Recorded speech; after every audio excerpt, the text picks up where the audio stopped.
I'll divorce you, such a useless poor one without money. Saying that, Matthew leaves a divorce notice and goes out. I stare blankly at the divorce notice while lying on a hospital bed. I had been suspicious for a long time. However, I never thought he was really cheating on me. Moreover, he impregnated her. Am I, who is hospitalized and unable to earn money, a useless person to be thrown away? Mom? I raised my eyes in surprise at the voice of my precious son, and there were Thomas and my father standing there. My father frowned as he looked at what I had. What are you going to do? That's already decided. I discharged myself from the hospital a little earlier than necessary and headed to the bank where Matthew was. My father, who drove me back and forth in the car, said "Do your best" to me and dropped me off in front of the bank before going somewhere else. If I enter the bank with those feet, I can see Matthew frowning when he notices me. Coincidentally, there are no other customers in front of Matthew. I approach Matthew straight ahead. I will cancel all employees' accounts. Huh? Now, let's make it clear who has angered whose daughter. I smiled wickedly in contrast to Matthew, who turned pale. My name is Margaret Diaz. I am 32 years old and a company executive. I am a mother of one child. I have a 7-year-old son named Thomas and a husband named Matthew. Matthew and I met at a matchmaking party hosted by mutual friends during our college years. At that time, we were not interested in each other and were only acquaintances who exchanged contact information. Oh. You're Margaret from the party, right? Yes, Matthew. The following year, we met again by chance when I used the bank where he worked. As a result, we started to keep in touch frequently and started dating. Then we got married because I became pregnant with Thomas. Matthew is famous for his serious and polite work ethic. Therefore, he was envied by his friends. I myself am glad that I could marry such a person. Mom, why is this like this? Wait a minute. I don't know much about it either, so I'll look it up now. Thomas is curious like Matthew and studies hard. He asks me every day why this is so and why that is so I'm studying every day too. Surprisingly, what Thomas admires is not Matthew but my father. My mother passed away due to illness, so my father raised me alone while working hard. Sorry, but I still don't like your father. Well, there's nothing you can do about it. Don't tell him that. He's quite concerned about it. There's no way I'm going to tell him. My father is a kind person but looks tough and scary. Matthew also dislikes my father's appearance. My father himself was concerned about it and tried not to interfere more than necessary. Therefore, we were able to lead a peaceful life at first. A smooth life. However, that changed as soon as we got married. Hey, where did you put my cell phone? Don't say it like that. Isn't it still charging? Matthew visits me early in the morning with an unhappy look on his face. Actually, Matthew's cell phone was still plugged into the charger when he went to bed last night. There was no apology or thanks for that fact, and I get more irritated by his clicking tongue than he does. Matthew changed after we got married. He always says things like, "I'm an elite banker. You can live without inconvenience because of me." However, Matthew doesn't put any money into the house or anything like that. Despite using his salary only for himself, he seems to think that he is supporting the house himself. In reality, it is me who supports our household finances. All utility bills and food expenses are paid by me. Hey, what's this new outfit? It's Thomas's clothes. They don't fit him anymore. Don't be extravagant with my money. I'm paying for it with my salary. I don't have your bank book. Despite this, he complains as soon as we go out to eat or buy new clothes on holidays. It seems that he doesn't like us being extravagant, no matter how small. On the other hand, my father is someone who doesn't spare money for us. This apartment is too small. So I bought the apartment that Matthew wanted to live in. I can be near you even if we don't live together. He bought the apartment with a smile like that and gave us the top floor as a gift. And in case of emergency, he lives on a different floor of the same apartment building. Mom, can I go to Grandpa's house? Sure. But don't stay too late just because it's the same apartment building. Come back before it gets dark. Okay. It may be natural for Thomas to be attached to his grandfather rather than his father, Matthew. If there is time, Thomas goes to his father. Where's Thomas? He's with his father. By the way, Matthew never complains to his father. And he seems to avoid telling Thomas to his father because he doesn't want to be told on. He's only tough with me. If it were me, I would keep my mouth shut so as not to cause trouble for my father. Well, if you're just going to complain, you can ignore it lightly. That's how I thought about it lightly. Because of that, Matthew doesn't participate in child rearing at all. Carol called me and I'm going out for a bit. Huh? Again? And Carol, Matthew's childhood friend, is taking away our child rearing time. I don't like her more than anything. Matthew and I are like siblings. So don't get the wrong idea. She says that every time she sees me. Despite that, she is trying to one-up that she knows more about Matthew than I do, so it's annoying. And my mother-in-law likes Carol too, which is also troublesome. Why didn't Matthew choose Carol instead of that woman? They should have married Carol. When I'm called to my parents' house, they say such things to me on purpose. Every time that happens, my father-in-law scolds them, but they don't seem to care. Carol is a self-proclaimed goofball. I'm a goofball, so I rely on Matthew. I don't mean to make Margaret uncomfortable. It would be okay if she were young. However, she is 28 years old and should consider her age. By the way, the reason why the two of them didn't get together was because of my father-in-law. I don't even want to call her my daughter-in-law. If you insist on it, I'll divorce you. Carol is not a good person by any means. She has many boyfriends and lives as a NET without working. She asks Matthew for what she wants and he buys it for her. My father-in-law hates Carol and strongly opposed their relationship. I couldn't understand why my mother-in-law was so fond of Carol. I'm sorry for my wife. You don't have to apologize. Matthew is also Matthew. He doesn't try to protect you even though he's being bad-mouthed by his wife, and he's close to such a woman. As my father-in-law said, Matthew doesn't protect me no matter what my mother-in-law says about me. He even laughs about it sometimes. Grandma, why are you saying such things? If Mom hadn't met Dad, I wouldn't have been born either. Am I an unwanted child for Grandma? That's not true. Instead, Thomas always protects me. He doesn't know how children are born, but he understands that children can only be born when both parents are present. My mother-in-law also loves her grandson who is such an excellent man, so she avoids saying anything in front of Thomas. It's the same with Matthew, so I felt that parents and children are similar after all. I have a promise to drink with Carol tonight, so I'll be late. Oh, I see. Gradually, I began to think that Matthew was unnecessary for us, and I decided to prepare for divorce. Thomas seemed to have noticed something when he saw me like that. If there's anything I can help you with, let me know. He said that and cared about me. Just then, I was summoned by my mother-in-law. I really didn't want to go, but I had no choice but to go because she kept calling me so much that it would affect my work if I didn't go. There's no one here to carry heavy things because my husband is not here now. So, please buy flour. Apparently, my father-in-law is on a business trip. To be honest, I thought she should have ordered it online, but it was clear that it would only make things worse if I said so. I was exhausted from carrying heavy things after work. Because of that, while I was heading back to my apartment in a daze, my body was blown away by a car. It seems that a car that ignored the signal hit me.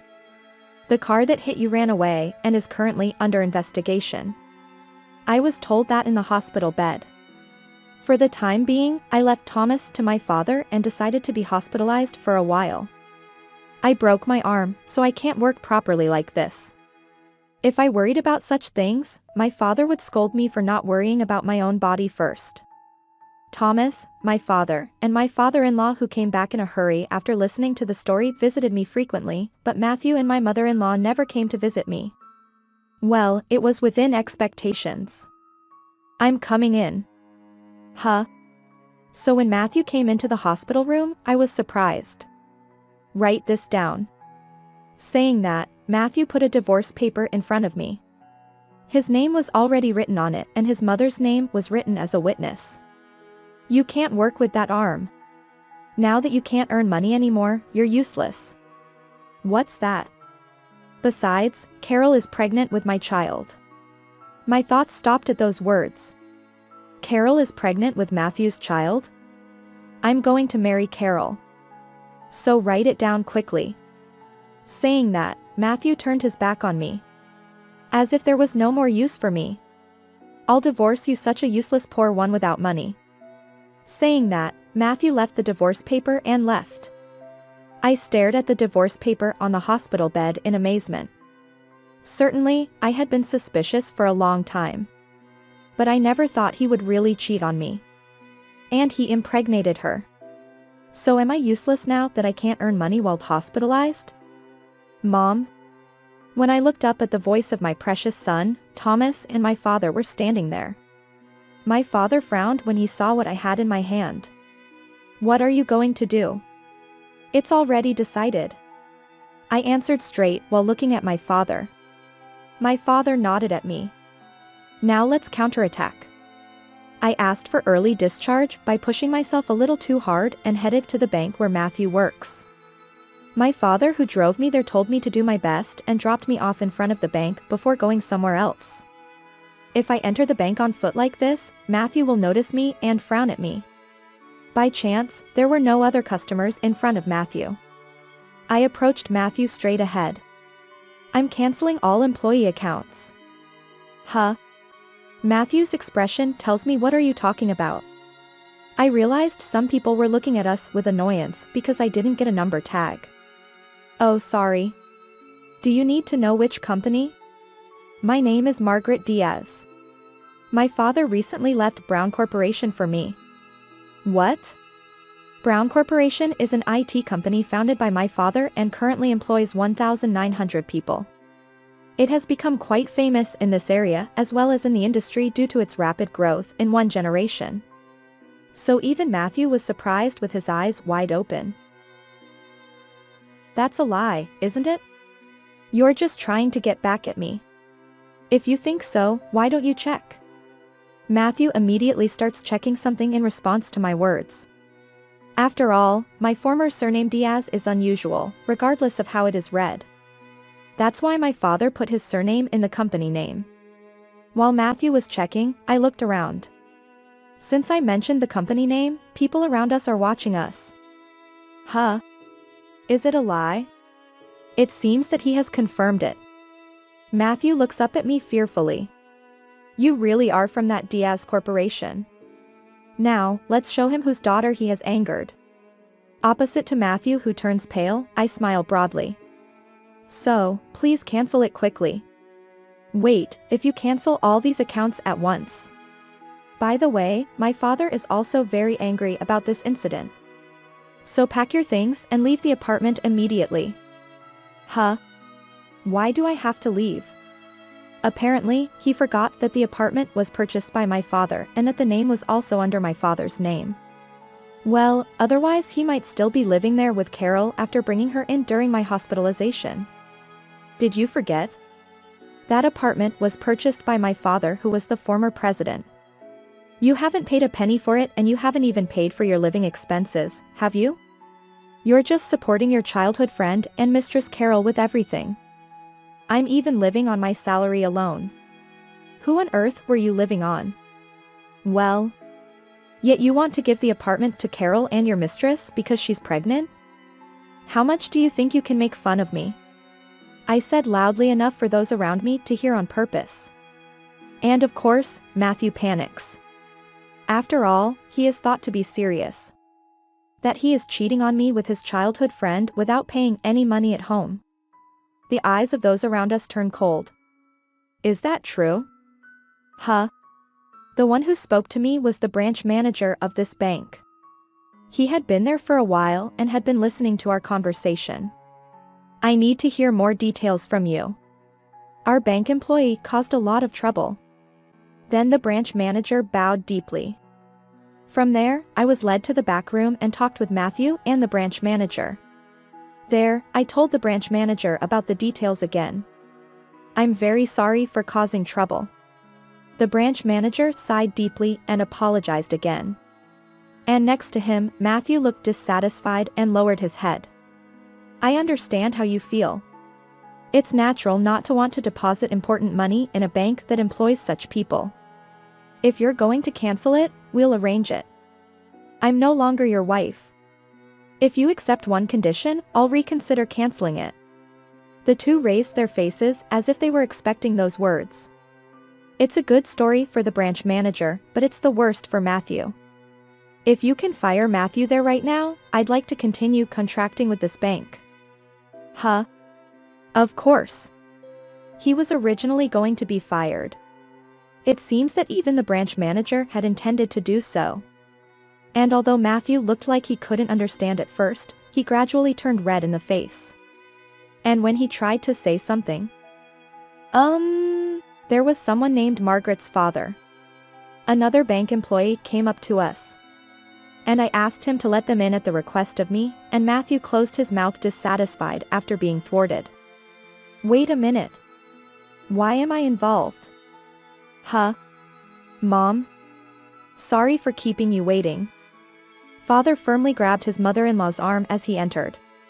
And his mother-in-law, who looked unhappy, found me and glared at me sharply. You're behind this. What are you trying to do? Even though it's just a matter of duty, I'll never forgive you for doing this kind of thing to your mother. Shut up. When his mother-in-law started screaming, Father shouted even more fiercely with an intimidating face. And not only his mother-in-law but also Matthew gave a short scream and fell silent. I know you've been harassing my daughter. You've been calling her for errands and making her carry heavy things.